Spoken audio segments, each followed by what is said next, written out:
Meus queridos, chegou a hora da gente falar um pouco sobre vigas em T. Quando se fala de viga em T, geralmente a pessoa fica preocupada que vai ter que fazer muita conta, que não sabe resolver. É o seguinte, se você sabe dimensionar vigas retangulares, maravilha, você vai conseguir resolver vigas em T. Porque nós vamos mostrar como que se resolve viga em T a partir de vigas retangulares, o dimensionamento de vigas retangulares. E aí o que é que acontece?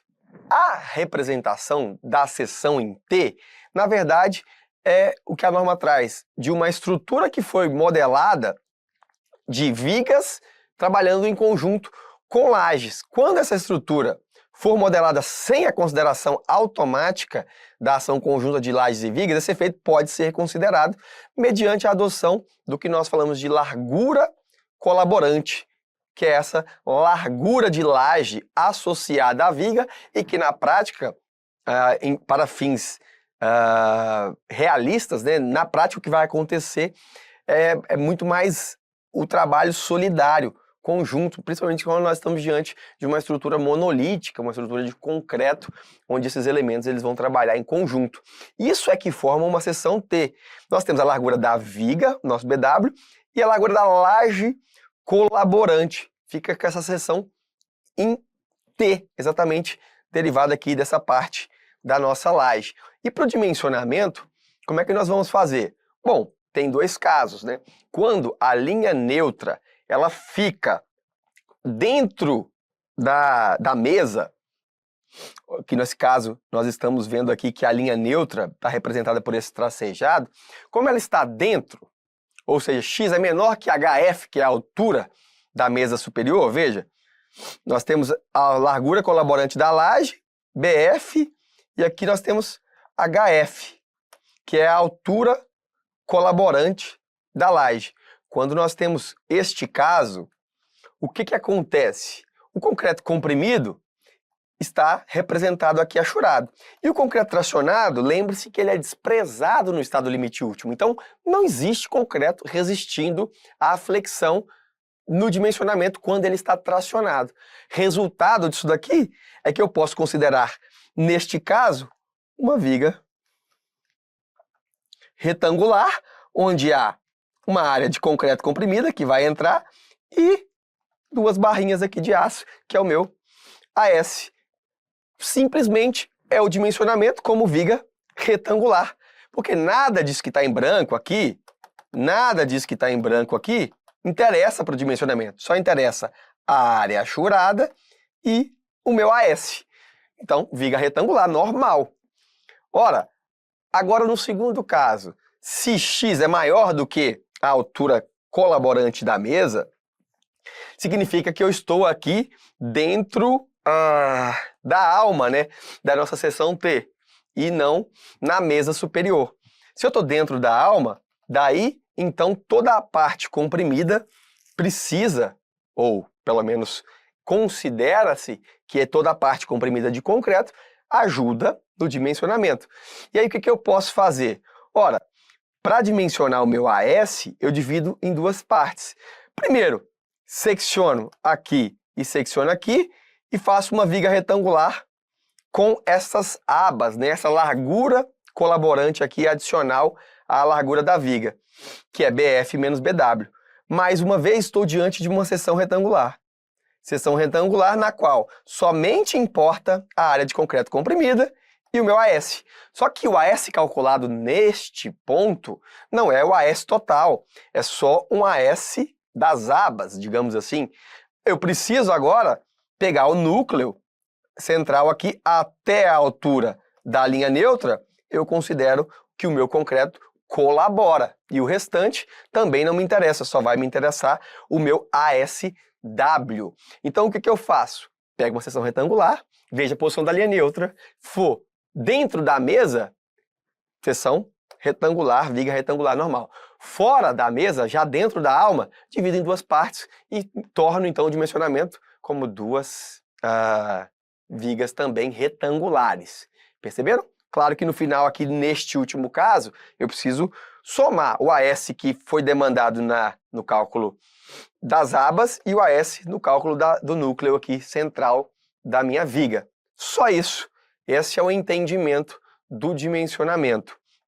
Claro que na prática, se for resolver isso numa questão de prova, vai ficar extenso, mas ele é basicamente assim. E como eu considero essa largura? Primeiro que a consideração de T, ela pode ser feita para a distribuição dos esforços internos, para calcular tensões, para calcular deformações, para calcular deslocamento, para tudo isso.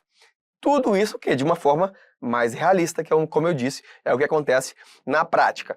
E essa largura, além da viga, eu considero abas, tanto para um lado quanto para o outro. Eu tenho que lembrar o seguinte, que existe uma limitação para a consideração dessas abas laterais, que é de 10% de A, ou seja, 10% da distância entre pontos de momento nulo. Então aqui, nós estamos vendo seção transversal. Nós estamos vendo essa seção transversal. Pense agora que ela está girando e eu estou tendo uma viga gigante. Essa aqui é a seção transversal. Na viga em si, olha, aqui é de apoio a apoio da viga. Se eu fizer um corte e olhar, eu estou vendo essa seção aqui. Mas na prática, o que eu quero saber é que essas abas do corte devem estar limitadas a 10% do valor de A. E o valor de A é tirado do lado de cá, de apoio a apoio, ou no sentido longitudinal da viga. Para cada caso, A varia. Se for uma biapoiada, são pontos de momento nulo das extremidades, então o nosso A é o próprio L. Então aqui 10% de L seria o máximo que essa aba lateral poderia ter. Da mesma forma, essa outra aba lateral. E aí, se for outras vinculações, como por exemplo, apoio e viga contínua de um lado, 0,75. Se for contínua dos dois lados, 0,60. Se for engaçado e livre, A vale 2 vezes o valor de L. São considerações que a própria norma traz e que na hora de considerar as abas aqui, eu não posso considerar uma aba maior que 10% do valor de A. A parte teórica basicamente é isso. Quero trazer algumas questões rápidas para discutir com vocês aqui. Veja, uma viga contínua de seção transversal em forma de T está submetida a um carregamento uniformemente distribuído. Pode-se afirmar que no estado limite último, o cálculo da seção de ferro é feito da seguinte maneira. A. Se o momento fletor for negativo, a seção transversal é sempre considerada como seção retangular. B. Se o momento fletor for positivo, veja que nós estamos vendo até agora, nós vimos o caso de momento fletor positivo, foi isso que eu expliquei no início. Então, agora vamos ver o que a questão está trazendo. Se o momento fletor for positivo, é o que nós já vimos, a linha neutra é sempre considerada passando pela mesa da seção T. Não, existem dois casos, passando pela mesa ou passando pela alma. Então aqui está errado.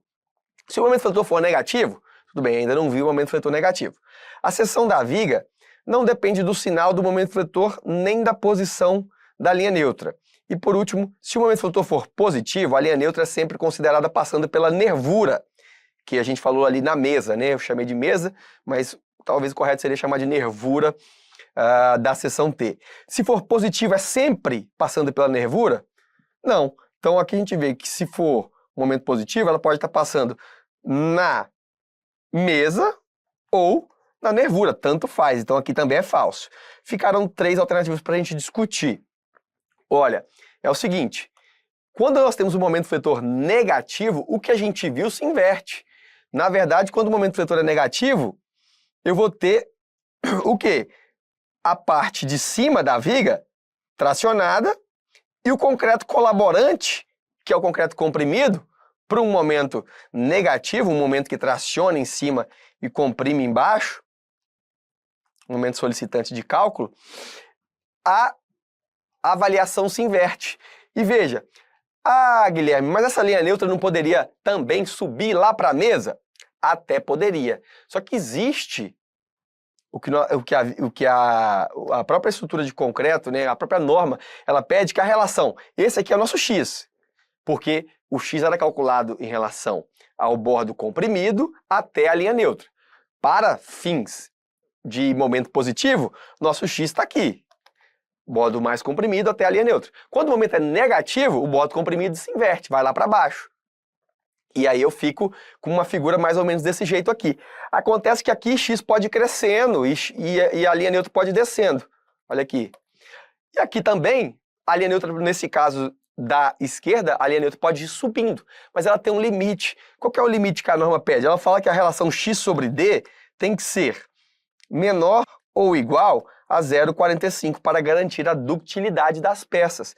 Significa que o x ele pode crescer até quase metade do d, até mais ou menos ali 45%. Então, por mais que ele suba e ele aumente o valor de x, ele nunca vai poder passar de 0,45 de d. Significa que, para fins de dimensionamento, peças comuns e correntes, ele nunca vai chegar dentro da mesa, ele vai ficar sempre na nervura ou sempre na alma, e é isso que a questão quis dizer. Se o momento for negativo, a seção transversal é sempre considerada como retangular. Por quê? Porque a parte que está comprimida de concreto, independente do valor de x, ela está aqui, comprimida, que é a área útil que o concreto vai colaborar. E a parte tracionada, independe. Eu não quero saber do concreto que está aqui nessa área em branco. Ele não colabora, ele está tracionado. O que eu vou querer saber é só o quê? A minha área de aço, por si só. Por isso o gabarito letra A. Entende? Se for negativo, a seção transversal é sempre considerada como seção retangular. Porque a linha neutra vai estar sempre dentro da nervura e o momento é inverso, né? Ele traciona em cima e comprime embaixo. Um momento fletor negativo. O oposto daquilo que nós vimos comumente no dimensionamento. Então esse raciocínio a gente tem que ter. Mais uma questão, veja só. Uma viga biapoiada tem dimensão de 12 por 45, sendo a altura medida desde o topo da laje maciça, a qual tem espessura de 10 centímetros. Pode-se considerar, nesse caso, uma largura colaborante de 45 para a resistência do banzo comprimido da viga, a qual está submetida a um momento de 70 kN e apresenta armadura de 6 centímetros quadrados e aço CA50. Adotar a altura útil D igual a H menos 5 centímetros. O cálculo de x, que é a posição da linha neutra, é dado por essa expressão, que inclusive na aula de vigas submetidas à flexão simples nós já deduzimos. O cálculo de AS é dado por essa expressão também, já deduzida anteriormente em outras aulas. E a questão diz o seguinte: considerando o coeficiente de majoração das ações, veja que aqui ele falou só o momento de 70, não falou se é momento de cálculo, não falou se é momento característico, mas quando ele diz, considerando o coeficiente de majoração das ações 1,4, significa que esse momento tem que ser majorado.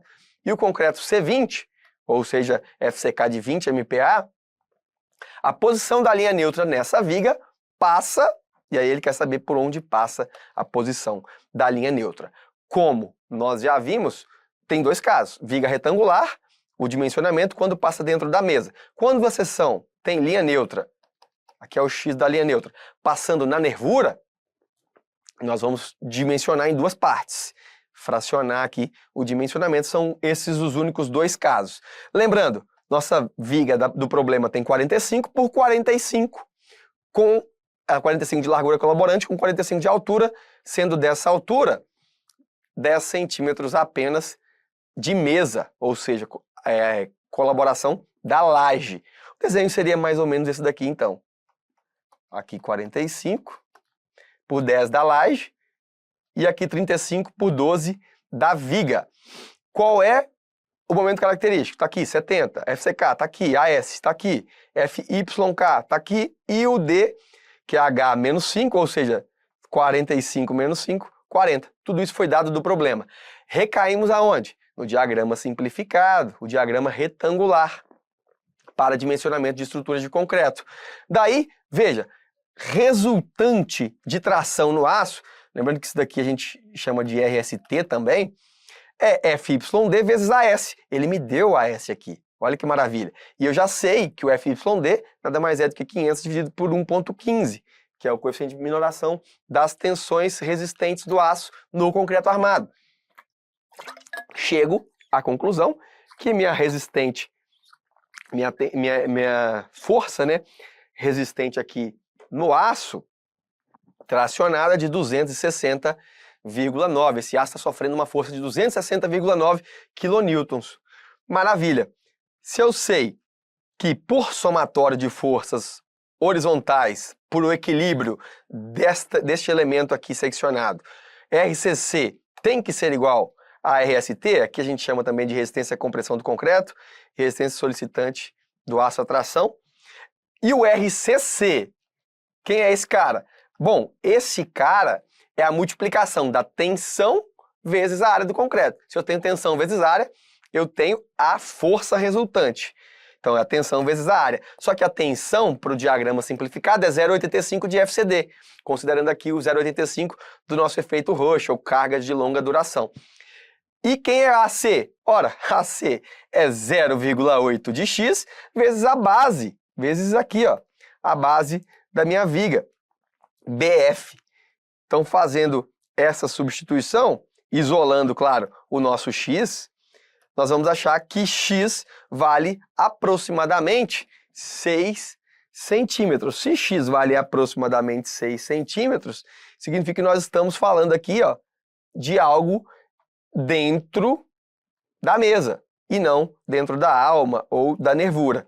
Por isso que se diz o seguinte: a posição da linha neutra dessa viga passa dentro da espessura da laje, podendo-se considerar uma largura B' do banzo comprimido com 45 centímetros. O que ele quer dizer, então? Que na hora do dimensionamento, eu posso calcular, considerar uma largura do meu banzo comprimido de 45 centímetros, que é exatamente a largura da viga e que é exatamente a consideração que nós fazemos aqui, ó, quando nós temos uma viga em T, onde a linha neutra passa dentro da nossa mesa superior, né?